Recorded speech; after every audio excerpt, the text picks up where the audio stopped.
Video મારતો હો તો ઉયા તો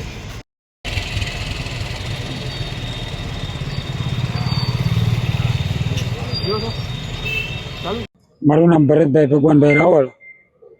ક્યાંના રહેવાસી છો અને શું બનાવ બન્યું છે? એક્સપાયર થઈ ગયા છે તમારા શું થાય?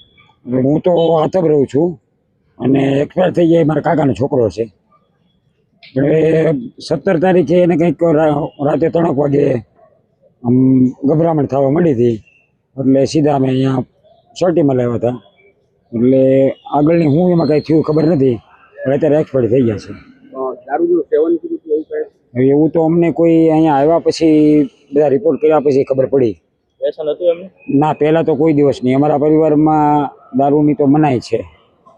અમારા પરિવારમાં કોઈ પણ દારૂ નથી લેતું. ડૉક્ટરે એવું કીધું રિપોર્ટ કર્યા પછી. શું કીધું ડૉક્ટરે? ડૉક્ટરે કીધું કે ભાઈ આણે કંઈક સેવન કરેલું છે.